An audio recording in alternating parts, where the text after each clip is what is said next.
Salam jumpa saudara-saudari sekalian di edisi khusus Katolik kita kali ini. Saya yakin pasti banyak di antara saudara-saudari sekalian yang pernah mendengar tentang Santo Stefanus yang dikenal sebagai martir pertama di kekristenan. Nah, di edisi khusus kali ini, saya akan ajak saudara-saudari untuk mengulik sekilas mengenai kehidupan Santo Stefanus yang diperkirakan meninggal di usia awal 30-an ini. Satu-satunya sumber tentang Stefanus didapatkan dari Kisah Para Rasul bab 6. Dia adalah seorang Yahudi yang berbahasa Yunani yang ditunjuk untuk berpartisipasi dalam pembagian kesejahteraan yang lebih adil bagi para janda yang berbahasa Yunani. Bagi gereja Katolik, Anglikan, Katolik Ortodoks, Lutheran, dan Gereja Timur, dia adalah seorang santo atau orang suci. Dalam Kisah Para Rasul, Stefanus disebut sebagai salah seorang dari 7 diakon yang ditunjuk oleh para rasul untuk membagi-bagikan makanan dan bantuan amal pada anggota-anggota komunitas yang lebih miskin di gereja awal. Menurut kepercayaan yang dianut oleh kaum ortodoks, dia adalah yang tertua dari 7 diakon tersebut, jadi bisa diistilahkan sebagai wakil uskup. Disebutkan bahwa alasan penunjukan para diakon tersebut adalah ketidakpuasan di antara kaum Yahudi Helenistik atau orang-orang yang dipengaruhi oleh budaya Yunani dan berbahasa Yunani bahwa para jandanya dilalaikan dalam pembagian makanan harian dan kaum Ibrani lebih diutamakan. Jadi istilahnya ada pilih kasih dalam hal pembagian makanan per hari ini. Stefanus diasumsikan berasal dari kaum Yahudi Helenistik ini karena namanya yang memang adalah nama Yunani, seperti yang kita kenal dalam bahasa Indonesia, misalnya Antonius, Dionysius, Martinus, Franciscus, dan lain-lain. Disebutkan pula bahwa Stefanus adalah orang yang penuh iman dan Roh Kudus dan juga pernah membuat mukjizat di antara orang banyak. Dalam Kisah Para Rasul bab 6 ayat 9 sampai dengan 10 tertulis, "Tetapi tampillah beberapa orang jemaat Yahudi yang disebut jemaat orang Libertini. Anggota-anggota jemaat itu adalah orang-orang dari Kirene dan dari Alexandria, bersama dengan beberapa orang Yahudi dari Kilikia dan dari Asia. Orang-orang ini bersoal jawab dengan Stefanus, tetapi mereka tidak sanggup melawan hikmatnya dan roh yang mendorong dia berbicara." Berdasarkan ayat ini, sepertinya Stefanus mengajar dan membuat tanda-tanda dan keajaiban di kumpulan orang-orang Yahudi Helenistik. Dia kemudian membangkitkan kecurigaan dari kaum-kaum dalam ayat Alkitab yang saya sebutkan tadi. Para anggota sinagoga itu menentang pengajaran Stefanus, namun mereka kalah dalam perdebatan dengannya. Dari ayat itu pula terungkap bahwa Stefanus tidak bisa dikalahkan dalam perdebatan karena Roh Kudus berkarya dalam dirinya. Karena kalah debat, mereka merasa terhina dan malu, lalu menjadi murka. Mereka tidak terima bisa dikalahkan oleh seorang Stefanus yang tadinya mereka anggap remeh. Mereka kemudian menyogok saksi-saksi palsu untuk bersaksi bahwa Stefanus telah berkhotbah yang isinya menghujat Musa dan Tuhan. Mereka kemudian menyeretnya ke hadapan Dewan Sanhedrin, Mahkamah Agung yang terdiri dari para tetua Yahudi, dan menuduhnya menentang bait Allah dan hukum Musa. Di masa itu, ini tuduhan yang serius saudara-saudari.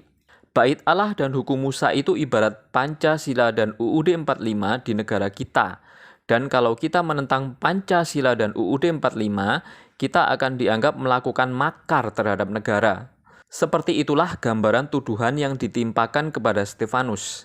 Karena yang memberikan tuduhan itu adalah jemaat yang terkemuka dalam tatanan sosial Yahudi, maka hal ini dianggap serius dan punya konsekuensi hukuman mati.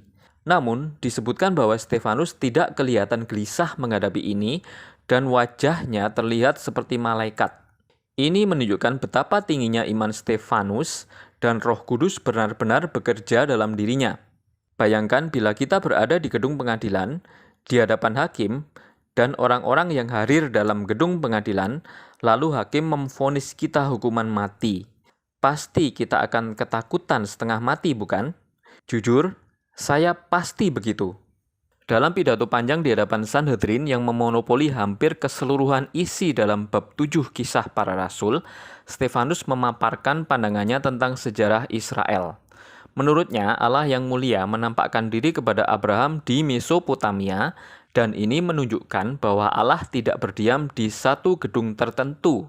Satu gedung tertentu ini maksud Stefanus adalah satu bait Allah tertentu. Stefanus juga menceritakan kisah nenek moyang Israel dengan lebih dalam. Lalu berbicara lebih rinci lagi mengenai apa yang dialami Musa, di mana Allah menampakkan diri kepada Musa dalam bentuk semak yang terbakar, yang pada akhirnya menginspirasinya untuk membawa bangsanya keluar dari Mesir. Namun bangsa Israel lalu beralih kepada allah-allah lain. Hal ini kemudian menjadi tema dasar dari pidato Stefanus yang kedua, yaitu ketidaktaatan Israel kepada Allah. Stefanus menghadapi dua tuduhan. Pertama, dia telah menyatakan bahwa Yesus akan menghancurkan bait Allah di Yerusalem. Kedua, dia telah merubah hukum Musa.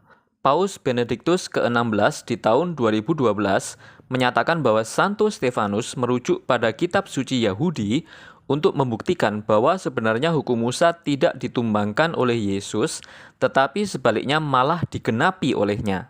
Stefanus mencela para pendengarnya sebagai orang-orang yang keras kepala yang menentang Roh Kudus, persis seperti para nenek moyang mereka dulu yang berpaling kepada allah-allah lain.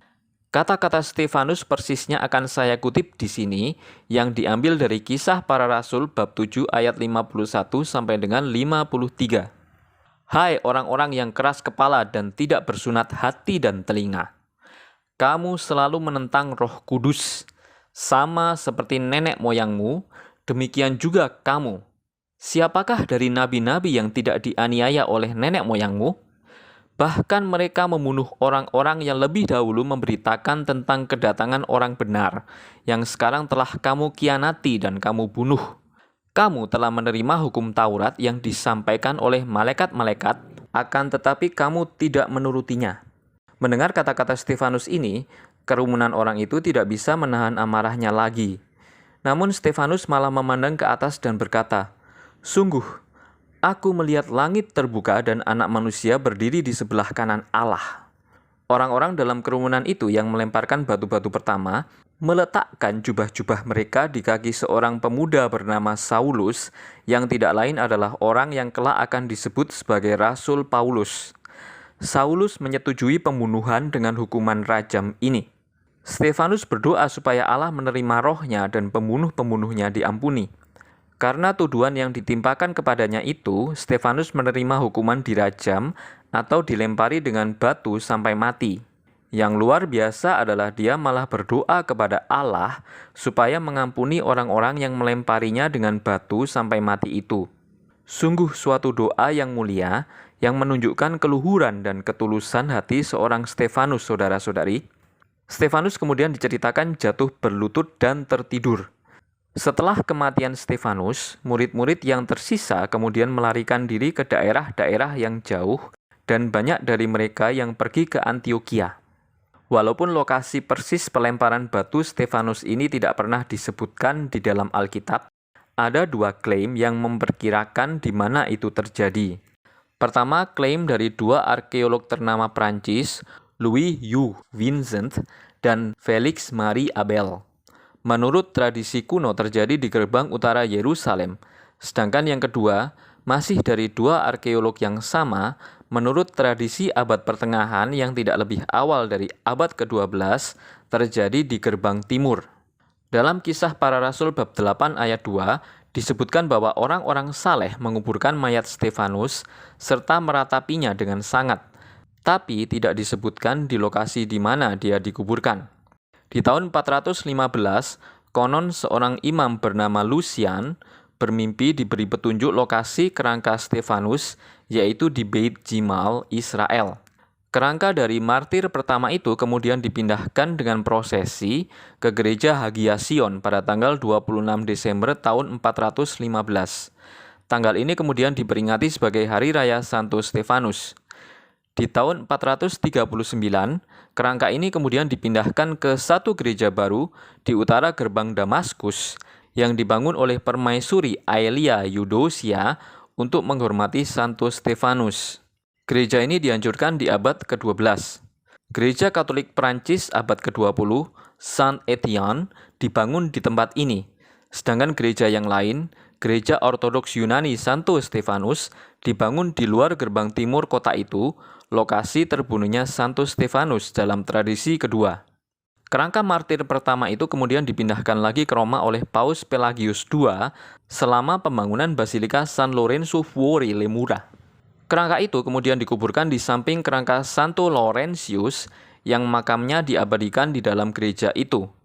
Menurut Golden Legend, kumpulan hagiografi karya Jacobus de Voragine, kerangka Santo Laurentius secara ajaib berpindah ke satu sisi untuk memberi ruang bagi kerangka Santo Stefanus. Dalam tradisi, Santo Stefanus dilukiskan dengan telapak kemartiran atau dengan batu-batu yang menunjukkan bagaimana dia meninggal. Nama Stefanus sendiri dalam bahasa Yunani bisa diartikan sebagai lingkaran atau mahkota. Baiklah saudara-saudari terkasih, demikianlah Katolik kita untuk edisi kali ini. Kita berjumpa lagi di lain kesempatan. Berkah dalam.